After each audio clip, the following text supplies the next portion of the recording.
రంగంలోకి సిబిఐ. కవితను విచారించేందుకు అనుమతి ఇచ్చిన కోర్టు. తిహార్ జైల్లోనే విచారణకు ఓకే. కవిత మధ్యంతర బెయిల్ పిటిషన్ పై సోమవారం తీర్పు. ఆమెకు బెయిల్ వస్తే సిబిఐ మళ్ళీ అరెస్ట్ చేసే అవకాశం అట. సో కల్వకుంట్ల కవిత కేసులో ఈడీ ఇప్పటికీ అరెస్ట్ చేసింది కవితని. ఆల్రెడీ ఆమె బెయిల్ కోసం రౌజ్ అవెన్యూ కోర్టుకు వెళ్ళింది. కోర్టు ఇరుపక్షాల వాదనలు విన్నది. ఈడీ వాదన ఏంటంటే మేము మొత్తం అప్రూవల్లను బెదిరిస్తా ఉన్నది, సాక్ష్యాలు తారుమారు చేసే అవకాశం ఉంది, మొబైల్ ఫోన్లు 4-5 సార్లు ఫార్మాట్ చేసింది.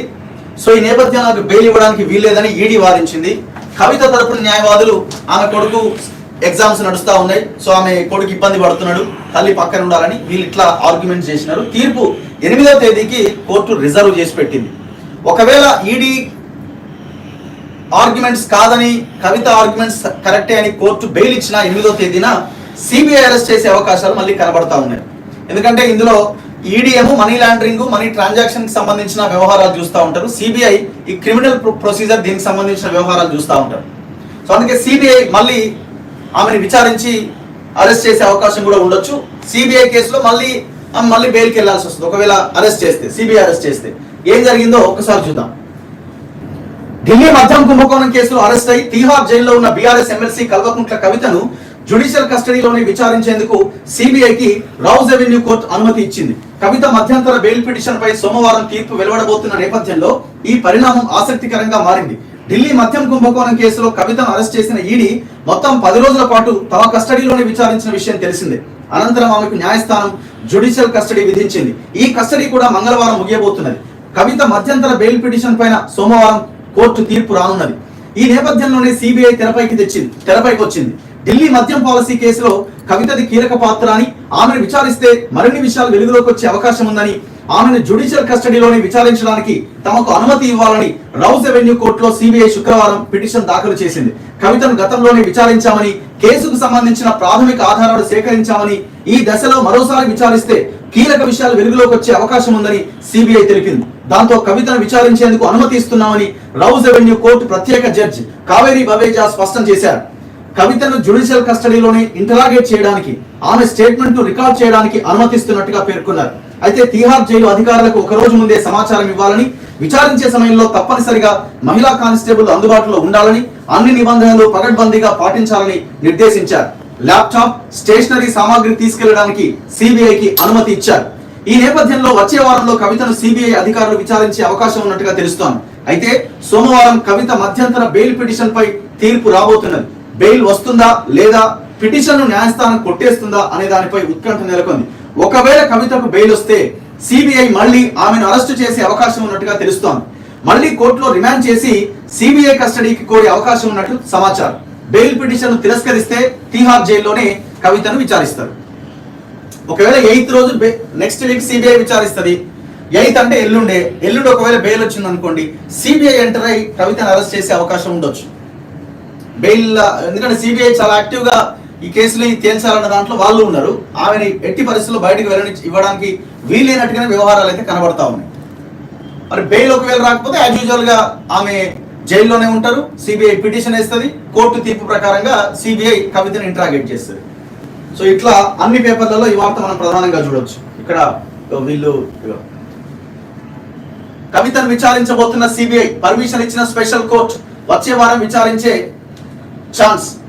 ఈ మేరకు special judge justice Kaveri Baweja కొన్ని కీలక ఆదేశాలు జారీ చేశారు. అయితే ఢిల్లీ లిక్కర్ స్కామ్ కేసులో కవిత కింగ్ పిన్ అని, ఆమెను విచారిస్తే మరిన్ని కీలక విషయాలు వెలుగులోకి వచ్చే అవకాశం ఉందంటూ సిబిఐ అధికారులు రౌజ్ అవెన్యూ కోర్టులో శుక్రవారం పిటిషన్ దాఖలు చేశారు. తమ కస్టడీకి అనుమతి ఇవ్వాలని కోరారు. మొత్తానికి కోర్టు కూడా అనుమతి ఇచ్చింది. వచ్చే వారం ఆమెను విచారించబోతున్నారన్నమాట. అసలు యాక్చువల్గా ఏంటి, సిబిఐ ఎక్కడ ఎంటర్ అయింది అని అంటే, ఇగో సాక్షిగా కవితను ఏడాది కింద విచారించిన సిబిఐ 2022 జూలైలో లిక్కర్ స్కామ్ తెరపైకి వచ్చింది. ఈ స్కామ్ లో ఆప్ లీడర్లతో పాటు సౌత్ గ్రూప్ పేరును ఢిల్లీ బీజేపీ పెద్దలు పదే ప్రస్తావించారు. సౌత్ గ్రూప్ లో బీఆర్ఎస్ ఎమ్మెల్సీ కవితే కీలకమని ఆరోపణ చేశారు. ఈ క్రమంలో 2022 డిసెంబర్లో కవితకు సిబిఐ నోటీసులు ఇచ్చింది. ఈ స్కామ్ లో సాక్షిగా విచారించాల్సి ఉందని, సహకరించాలి అని కవితను సిబిఐ కోరింది.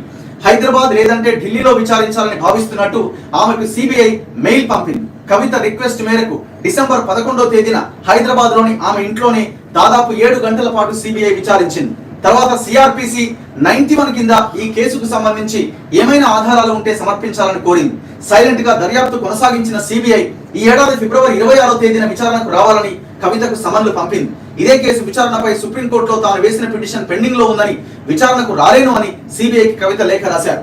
ఇదిలా ఉండగానే ఈడీ కూడా కవితను నిందితురాల కింద విచారణకు హాజరు కావాలని నోటీసులు పంపింది. వీటిని కూడా కవిత తిరస్కరించారు.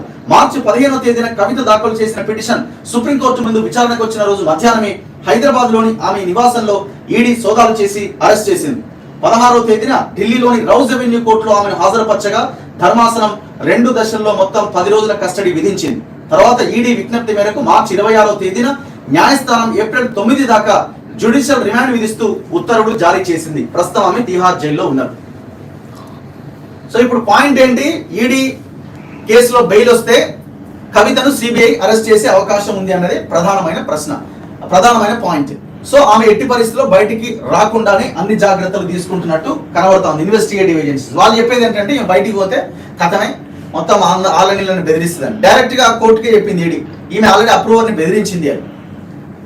ఈమె చేయగలుగుతుంది, ఎందుకంటే ఈమె సారా దందా చేసిన అసలు మహిళలు మందు, లిక్కరు, మద్యం అంటేనే చాలా దూరంగా ఉంటారు. కుటుంబాన్ని కాపాడుకునే మహిళ వీటికి దూరంగా ఉండాలి, నా కుటుంబం, నా భర్త అని కోరుకుంటారు.